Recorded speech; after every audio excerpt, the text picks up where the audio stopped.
Γεια σας, καλώς ήρθατε σε ένα ακόμα βίντεο πώς να λύσεις τον κύβο του Rubik. Αυτός ο κύβος είναι ο 2x2. Σήμερα θα μάθω πώς θα το φτιάχνετε.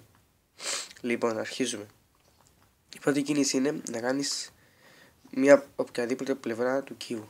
Εγώ θα αρχίσω με την άσπρη.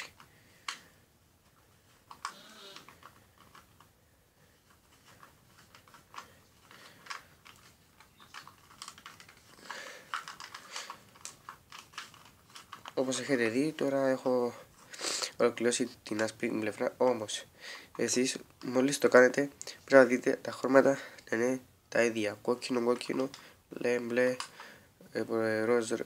ροζ, πράσινο. Κάποιους τα χρώματα θα είναι διαφορετικά, δεν έχει σημασία.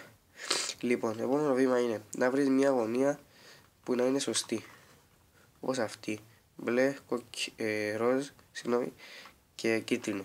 Τώρα τη βάλουμε στα αριστερά μας και κάνουμε έναν αλγόριθμο για να μπουν όλες οι σωστές γωνίες στη θέση τους. Πάνω, δεξιά, πάνω, αριστερά, κάτω, κάτω. Ολοκληρώθηκε, αλλά δεν είναι στο σωστό σημείο.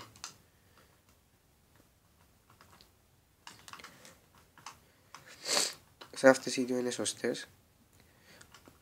Λοιπόν, ας βάλουμε αυτές τις δύο που είναι σωστές μπροστά μας και κάνουμε ξανά αυτό το αλγόριθμο.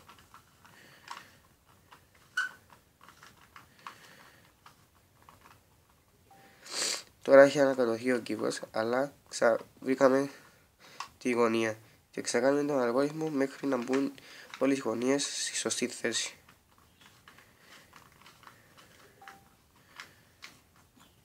Τώρα, όπως έχετε δει, ολοκληρώσαμε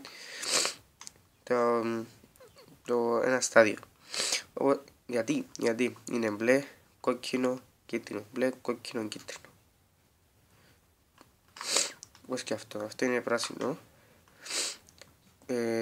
κίτρινο, πράσινο, κόκκινο, κίτρινο, πράσινο, κόκκινο, όπως και αυτό.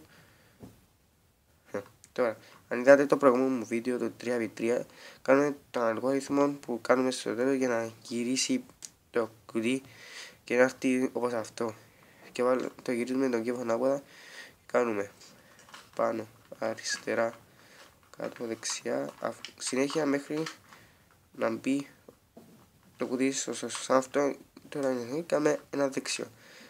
Τώρα αυτό τελείωσε.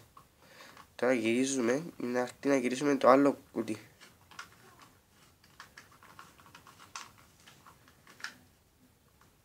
Όπως είδατε και αυτό έχει γυρίσει. Τώρα γυρίζουμε ξανά για την τελευταία γωνία.